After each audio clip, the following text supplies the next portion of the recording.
Welcome to Metaphysical Soul Speak. I'm your host, Elena Fox Starks. Hey guys, how are you doing?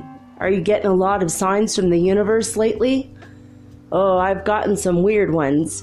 My son, every day, about 4 or 5 times a day, sees the number 13. And I mean on the back of license plates, on people's shirts, not just on his watch or on the TV, randomly, 13, 13, 13 everywhere. 13 means that divine ascended masters are with you, especially the goddesses, whether it's Goddess Lakshmi or Kuan Yin or Mary Magdalene. Those beautiful beings of light are with you, but the feminine divine is with you. Also, if you look at tarot cards, it means death, transformation. Big changes are coming. And it's death to your old self, rebirthing a new self. So it's pretty cool. Pretty cool. I went to the store today, which is kind of downtown, so it's kind of a long drive. It's like a 30-minute drive. And when I was leaving the house, I saw a black and white dog. And then on the way to the store, I saw 3 huskies in a row in 3 different parts of town, which are also black and white dogs. And then when I got to the store itself, I saw 2 solid black dogs. The whole time. I mean, how weird that I did not see a red dog or a brown dog or a yellow dog, only black and white dogs. I'm like, what the hell does that mean? I mean, literally, that's like, 3, 4, 5, 6 dogs. And they're all black and white. I don't know what that means. I don't know if you guys have any ideas what that means. In huskies specifically, because they look like wolves. And I've been getting a lot of wolf-related stuff the past couple days. So I don't know. I mean, how does that relate to you guys? Does it relate to you at all? Is there another animal that comes to you quite a bit? Because those are the signs from the universe. Got to pay attention. Again, the sky was purple and pink. Very beautiful pastel colors again. Earlier in the day, very pale blue. 3 different shades of blue. And they all looked like separated instead of blending in together. It was very weird, but very lovely. So something happened in the past couple days in Kilauea, at the Kilauea volcano. As you recall, last year, Kilauea just erupted for almost 5 months, repeatedly erupted. It took a very wealthy area of Hawaii and completely destroyed and obliterated it, and created a huge new section of island, which will be inhabitable in, quite a few years. But pretty crazy stuff, right? I mean, it's going to take a while. But, Hawaii grew. Like all of us, we're all growing. And one thing they thought was weird about the Kilauea is when it erupted like big time, it started spewing rocks out that it created. And those rocks were my birthstone. I was like, oh man, peridot. I'm born in August. That's my rock. It's in Queen Cleopatra used to wear peridots. She called them the emeralds of the night. They're very pale yellow green. And they're very beautiful, especially when they catch the light in candlelight specifically. So, I don't know. I just thought that was weird. It was almost like, and they call them Pele's tears. Peridots are called Pele's tears. Goddess Pele. Yet again, another goddess-related thing today. So, and by the way, black dogs are related to goddess Hecate. And Hecate is She is the witch of all witches. She is the goddess that rules over all the witches. She protects everybody who is magical. Whether you're female or male, that doesn't matter. And if you see black dogs, usually it means that you are very much loved and protected, and she is watching out for you, which is pretty cool stuff. But in Kilauea today, this news is crazy. Okay, so this man decided to go on a tour of the volcanoes in Hawaii, and he went with a huge group of people, and he had his camera in his hand, and he thought, well, it wasn't good enough to be on this side of the fence. It's not good enough to be on the safe side of the fence. Oh, gee, the fence can't mean anything. So he hopped over the fence to get a better picture of the impact crater from when the volcano went off. It's like very deep into the ground. And I don't know if you guys are aware of this or not, but if you throw something into a volcano, it will, the surface can crack and it can erupt, or at least burp out some lava, but it could also kind of start some activity up again, a little bit anyway. So this guy thought he was going to take a picture. He went over the side of the fence. He walked right up to the edge of the volcano. He steadied his camera and promptly fell in. Oh my God. He fell in. And they were like, oh my God. And since he was with like a group of 30 people, they're like, oh my God. So everyone started calling emergency services immediately. And after like an hour or something, or 40 minutes, they finally found where he was, because this thing is massive, massive. But you know what? He wasn't on the surface of the caldera. He wasn't on top of where the lava would erupt out.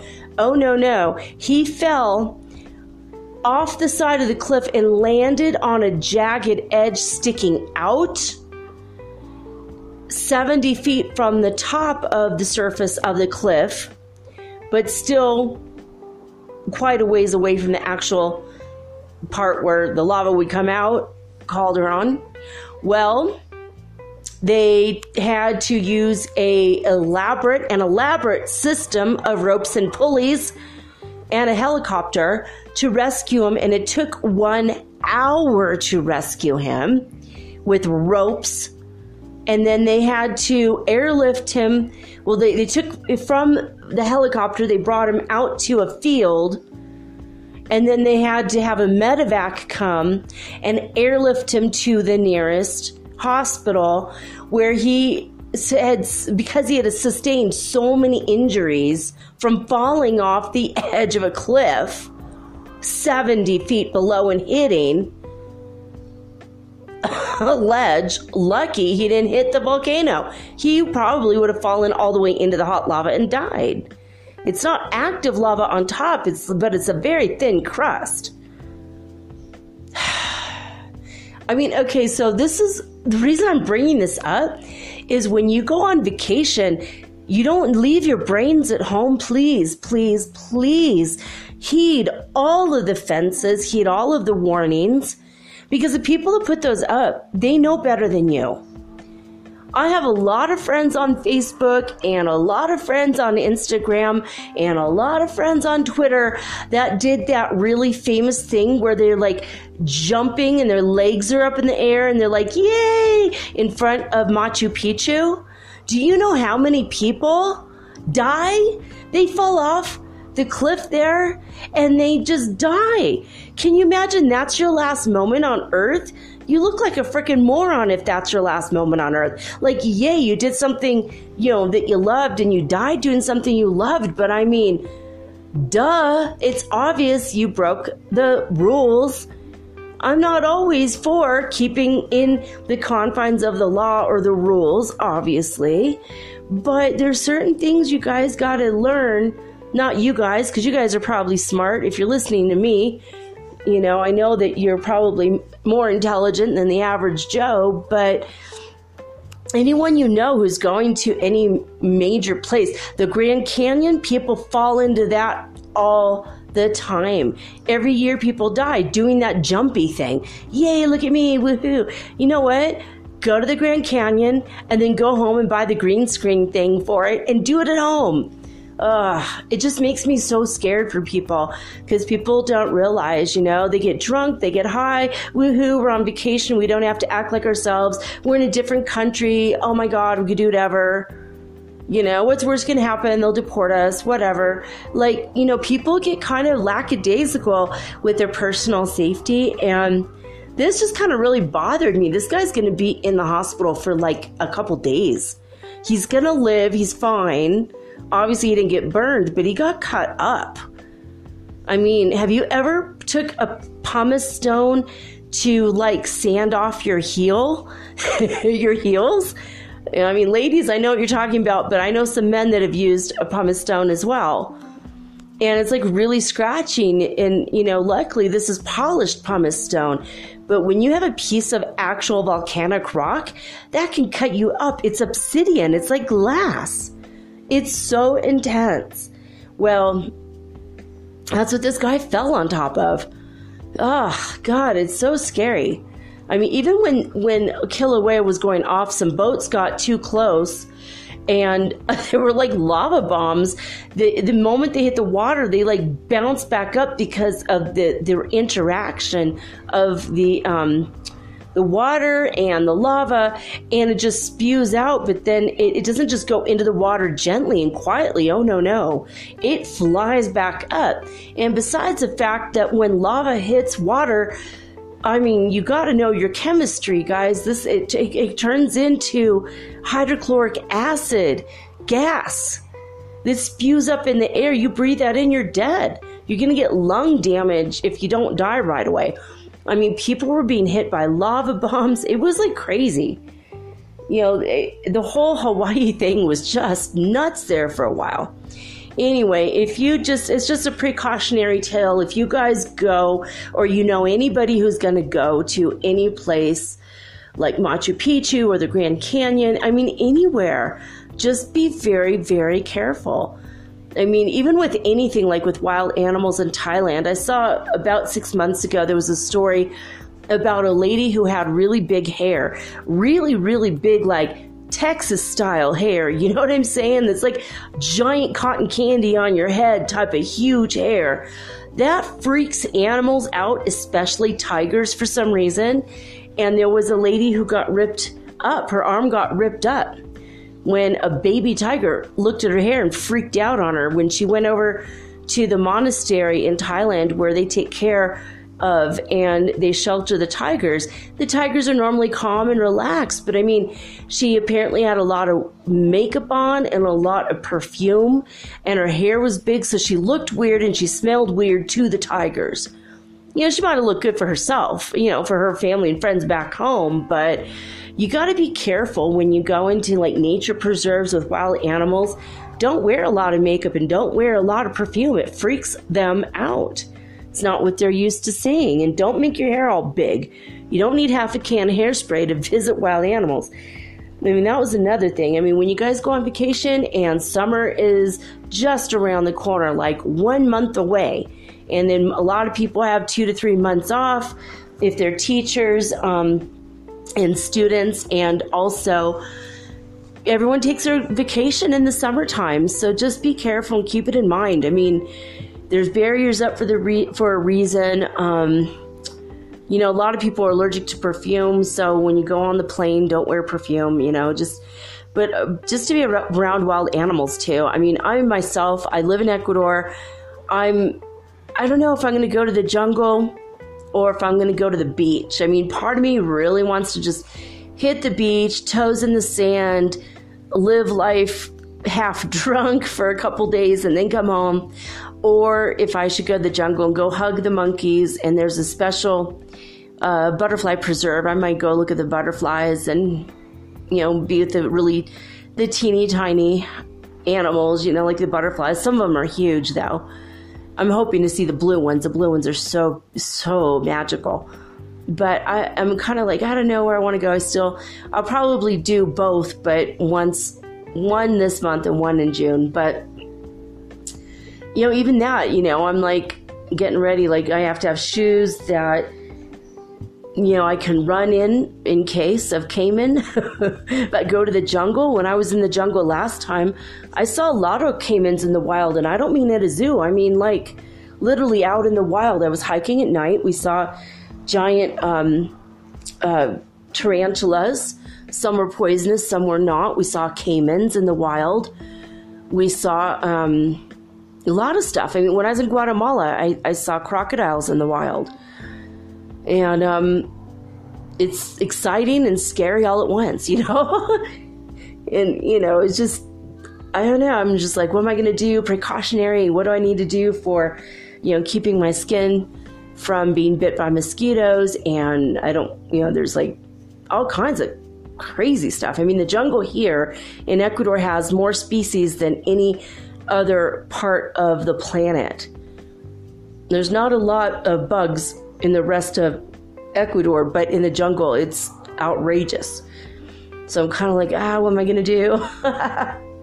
Maybe I'll go to the beach instead. I don't know. I want to do both, though. I want to go hug some monkeys. There's a local zoo here. I may just go there because the monkeys know how to escape, and sometimes they'll come out of the cage, and I could probably get them to hug me. I hugged monkeys in Peru, and I've just got to go get my monkey hug fix sometimes. Anyway, so today on the Ascension Symptom Scale, it's a little bit lower. It's at 92. So you're about to, you could go about your day at this time. You're going to be relaxed a little bit more with the symptoms. Tinnitus isn't so bad. The need to sleep, the quickly falling asleep for 1 hour for no reason, even if you weren't tired thing, not happening right now. Everything is kind of, everything is good. Everything is good. So it's a little bit more relaxed. It's nice to get a little bit of a break with this stuff, right? Sometimes it gets so overwhelming that you literally can't even go to work. Some of my friends, like I said, were not even going to work. They're like, man, and these are my friends are hardworking people. Most of the people I know are, actually. And it's kind of crazy. But it's nice. I felt a break. I was able to go to the store. I did the big shop. I mean, I filled the cart from the bottom of the cart to overflowing at the top of the cart, and the part where the baby would normally go in if you had a baby. I had all that filled too. It was only $210. I can't believe it. Would have been $400 in the States, the stuff I bought. But I mean, I don't know. Anyway, I'm going to go. I got to tell you guys the Schumann Resonance News, and then I'm going to go. Today is Throwback Thursday. This is the last part of the 3-part interview I conducted with Douglas Quinones.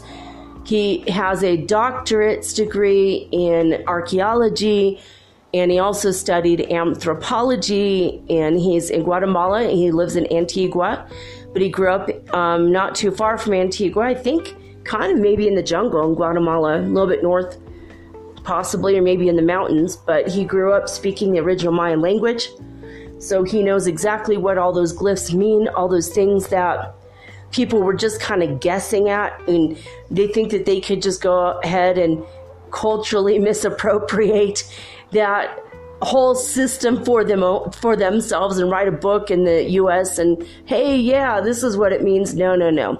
I'm so sorry to say. Douglas Quinones grew up speaking the original Mayan and the Quechua and the Spanish and the English. He knows his stuff. So, all right. Schumann Resonance News today says, a contrasting day with a bit of calm and some medium activity. Today's peaks occurred between 6 and 12 UTC, the most significant being just after 8 UTC, and reached 33 Hertz soon after, followed by one at 30 Hertz.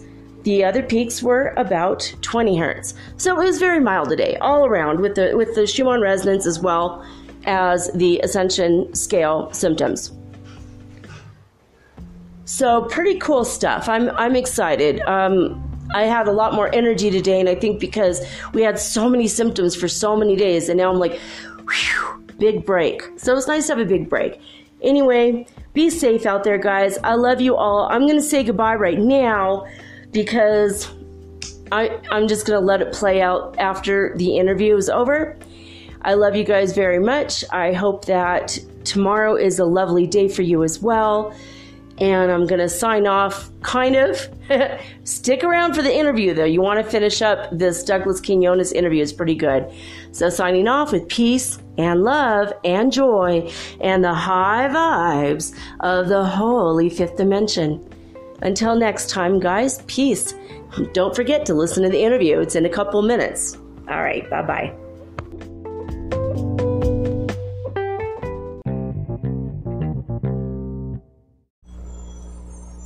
Hey, you. Have you ever thought about having your own podcast like me? Was it even a New Year's resolution? For me, it sure was. But as I've been looking into this for months, I was daunted. There's so many questions I had. When I was trying to get this off the ground, I was wondering, how do I record the episode? How do I get it across all the platforms? How do I get my podcast on Apple Podcasts when I don't even have an iPhone? How do I get it onto Spotify and all the other places? How do I get people to listen? And how do I make money from my podcast? How do I edit it? Oh my God, I had all these questions and I was so confused until I discovered the simple answer is Anchor. Anchor is a one-stop shop for recording, hosting, and distributing your podcast. Best of all, it's 100% free, and it is ridiculously easy to use. And now Anchor can match you with great sponsors too, so you could get paid to podcast. All you need to do is record it. You don't have to go out and look for people to advertise on your show. They help you. So basically what I like about podcasting is I don't have to have a video of myself. You don't know if my hair is dirty or if I'm still in my pajamas or even if I'm wearing makeup. Haha. And it's so easy. I could do this from the comfort of my own home in my living room using this amazing app right from my cell phone. So easy, right? So if you've always wanted to start your own podcast and make money, by the way, doing it, please go to anchor.fm/start. That is anchor.fm/start to join me and the diverse community of podcasters that are already using Anchor. Again, that's anchor.fm/start. I can't wait to hear your podcast, and I can't wait to favorite you. Woohoo! Let's be broadcast podcast buddies. I'll see you there.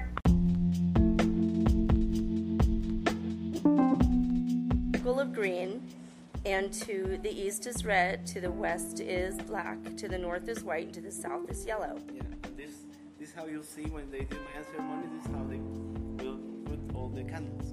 They have to be the same color and they have to be put following the cardinal points. Right now, when they do Mayan ceremonies, they have this syncretism. They will give thanks to each cardinal point, each cardinal god, and Jesus. And Jesus. Yeah. And that's the Catholic influence. That's the Catholic influence right now in the Mayan, with the Mayan the Mayan priest. And these are related to the different peoples of the world? Well, could be one idea. The red people, the yellow people, the black people, and the white people? Could be, but I don't think Mayans are really into colors. They don't think about it, but there's colors of corn. Yeah. Okay. All right. Actually, what I was reading is that hair, black is the hair. Okay. Blood is red. White is this part of the eyes. Okay. And the color of the skin is yellow. Oh, I thought teeth were yellow. I'm kidding. It could be also. I'm teasing. I thought about that. I thought, no, it has to be teeth. I know, because, coffee grows here, so I'm just thinking yellow would be for the teeth. I'm teasing. Could be. I'm teasing. Yeah, definitely it's the skin. The white is probably the teeth. She learned that right now. Yeah. Well, the green is the center. It's the first cardinal point where God touched down onto the earth to create the world. Green is also and also it's life. it's Yashtun. Life, Yashtun. It's jade. Yeah. It's jade, and also, the stone of the Mayan people is jade, which is green.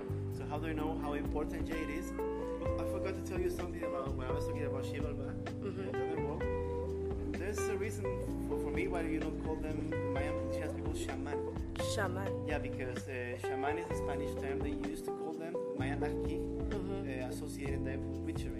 Oh, like a brujo or a Yeah. bruja, the witches. So you have shamanism right now in Sorola, where the lake is. Okay. But that's only there. Okay. You have this guy, which is the Spanish guy who's sitting with the mustache. Okay. San Simon or Mashimon. Yeah, Mashimon. I have seen this. San Okay. Simon is the Spanish people brought him Okay. to the Indians, that's how they call them. Okay. Because so they can adore Okay. somebody that looks more like them. Okay. So the number is San Simon, but then with certain dialects it transferred to Mashimon. Okay. So, but that's not really properly Mayan. That could be associated to shamanism.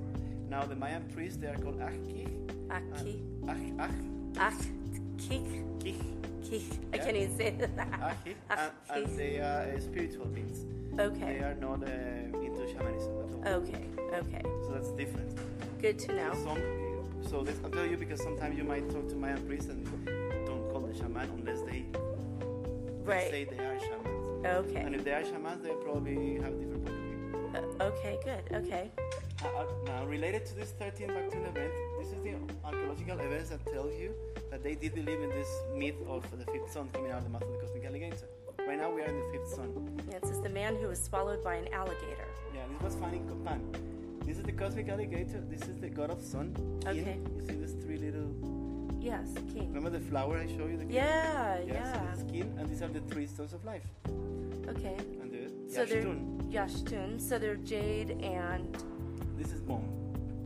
it's bone. Okay, Actually, bone. it's a conch shell. Okay. This one here. But Actually, that okay, so it's a conch shell. This is bone. That's a conch shell. Okay. Okay. One of the most important artifacts also when you find in archaeological context to get one conch shell in any archaeological digging, it's really important because this means they brought it from far away. So it was really important, the guy who owned it. Yeah, because we're pretty far away from the ocean, even though there's the Atlantic and the Pacific on either side of Guatemala. Yeah, even the stingray, you can only get in the Atlantic Ocean. It's really difficult to get one stingray. And many Mayan kings or noble rulers, they have a stingray here in the middle. So like a loincloth, they have a stingray? Yeah. Wow. So they traded with people on the coast? Yeah. You have many different trading routes. Basically the coast, because then you can use canoes to travel.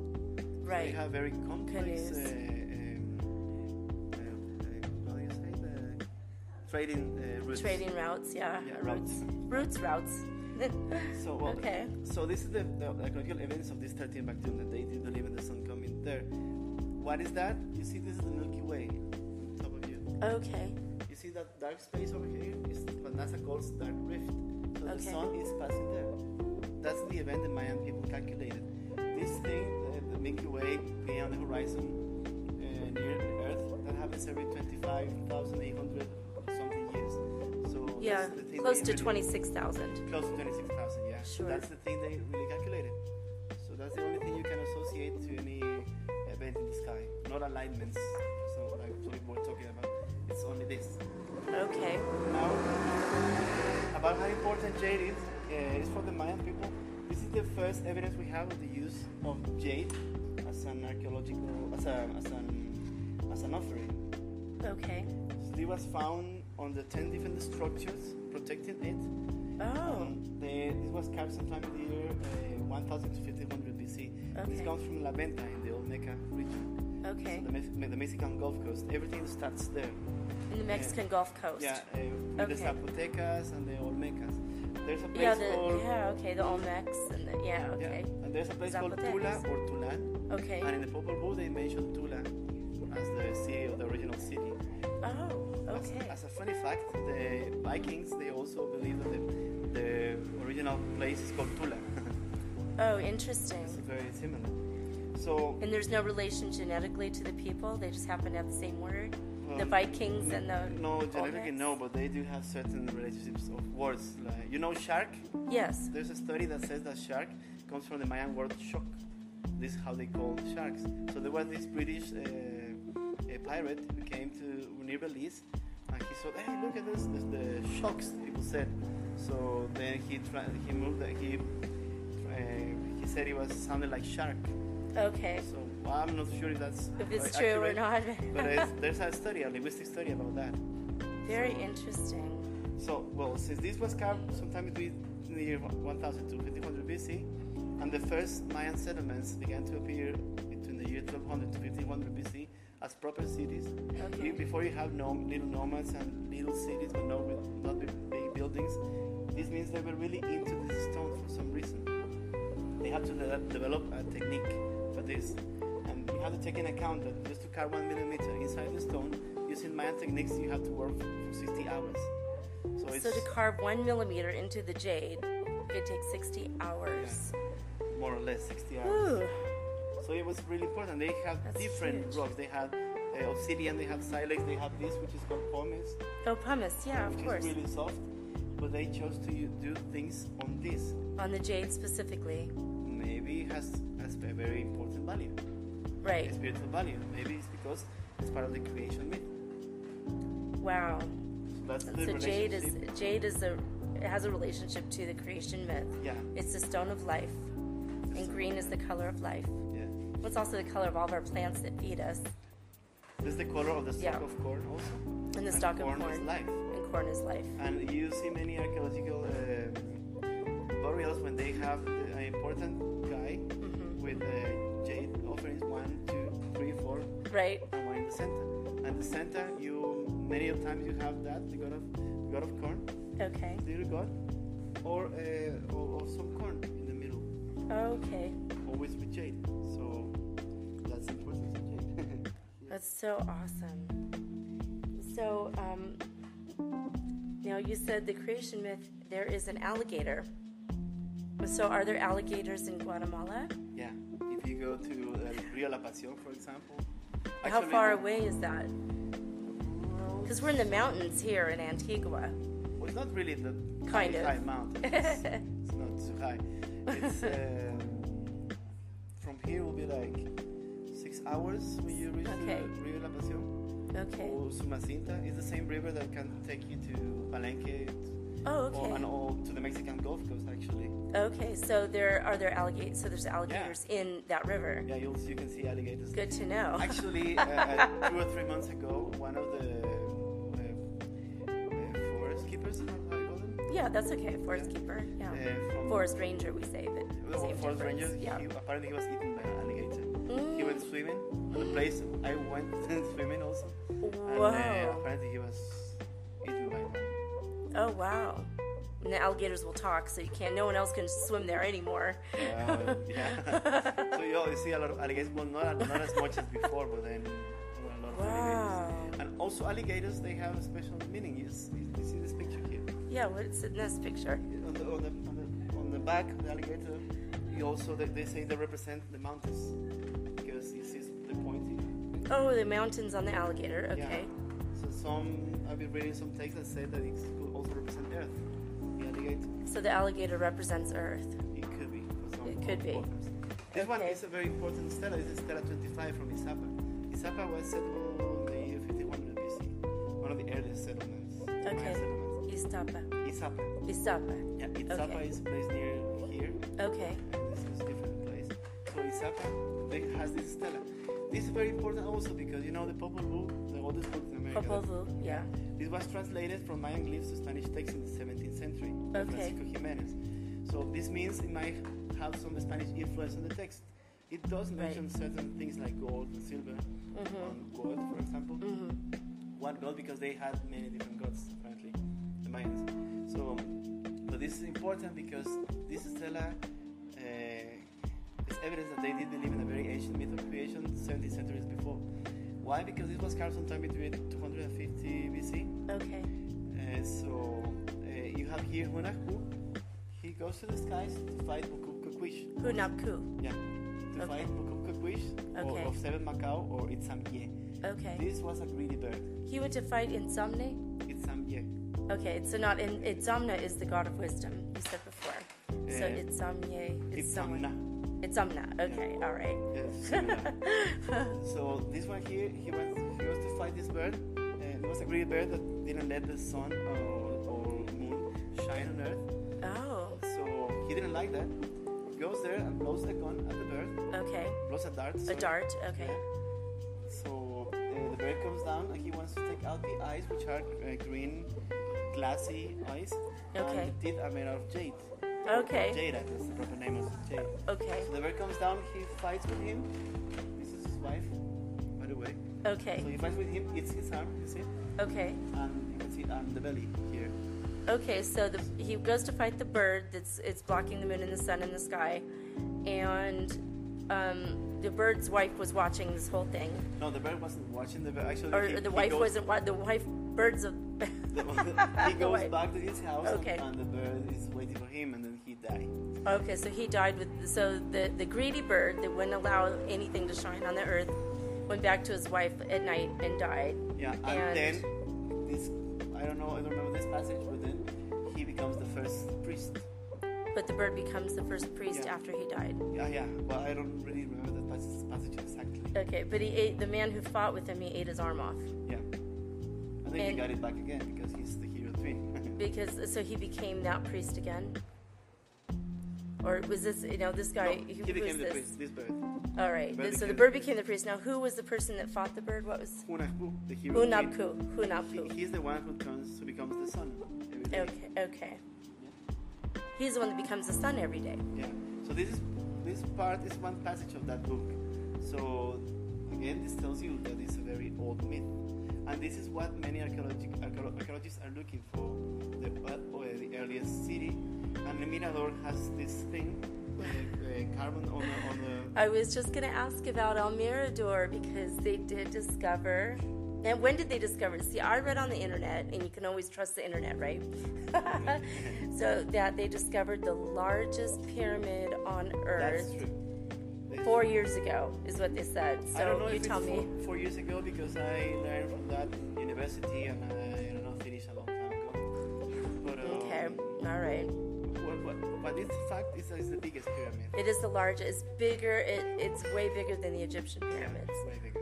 And they have not completely dug it out yet. Is No, that? it will take some 20, 30, 40 years maybe. Wow. Because maybe it will take 10 years to clear the whole mound. Because it's covered in plants and vines. Yeah, so that will take at least 10 years. Then you have to take into account that beneath that structure you have many different substructures. This one was under 10 substructures, and it wasn't Wow. that big. Wow. So you see that video there? The Gran Jaguar has like 4 to 7 substructures. Is that Tikal? Yeah. So the substructures are. Oh, that could be significant too. It might be a good number. It's probably Could not be. random. I'm thinking. Actually, you know what I found? In the Popol Vuh says that in the Xibalbá you have different rooms. And there's the room of the knives. The knives are the obsidian knives. So I was doing some research in Cancun when I found an offering, and deposit offering is how I call it. And there were 9 layers of obsidian knives. Wow. So maybe those 9 layers had something to do with the Popol Vuh.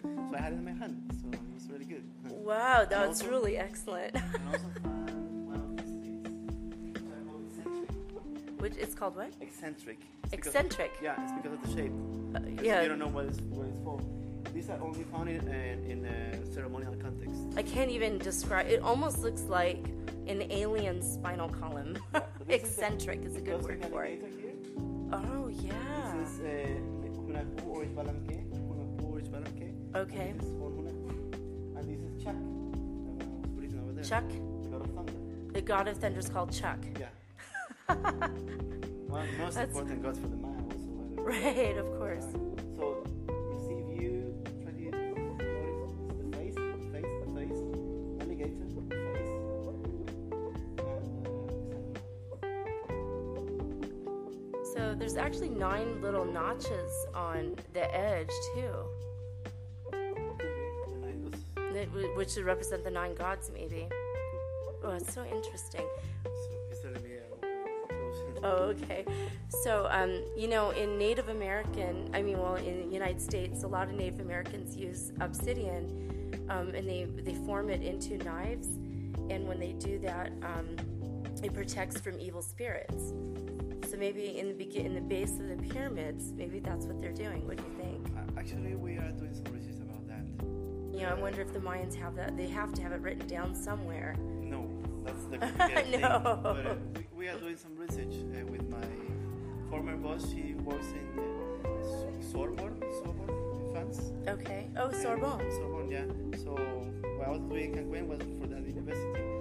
So we are doing some research about this. In fact, it has to do with my thesis. The meaning of the offering they had. Okay. Using obsidian. Okay. But maybe you can come back tomorrow. Oh, I'll totally come back again. Yeah. Absolutely. So try to come please. Back in the morning. Okay, I'll come earlier for sure tomorrow. Now, please tell me your name. Douglas Quiñones.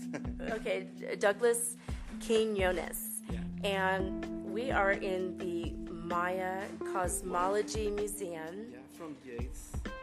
And this is also related to the Jade Museum as well, here in Antigua, Guatemala. And I do want to interview you again regarding all of the finds, the archaeological structures in all of Guatemala from the Mayan people. Well, I have studied them. and in future episodes, I definitely want to talk to you about talking to the founder, the woman who discovered the jade. I can call it tomorrow, maybe. Yeah, and that would be very interesting. I'll come definitely earlier so we can get this. So thank you so much, Douglas. I'll definitely see you again. I'm sure we might become lifelong friends. I'll have to interview you so often. Please do. I like that. Absolutely. Thank you so much. Yeah, okay. So come tomorrow and we can continue talking about this because they have to go. Oh, yeah, for sure. I know, because now we're closed here in the museum. She will ask me for what radio show is this. Yeah, for sure. I'll write it down for you. This is Metaphysical Soul Speak, and you can find it at soulspeakradio.com.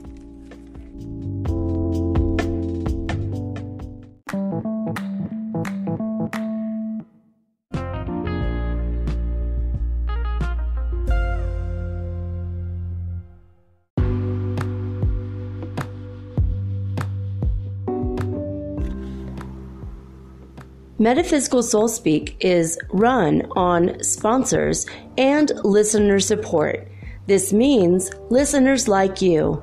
If you are so inclined to support my efforts and my little podcast, please visit me at anchor.fm/metaphysical and pledge an amount of your choosing today. Thank you.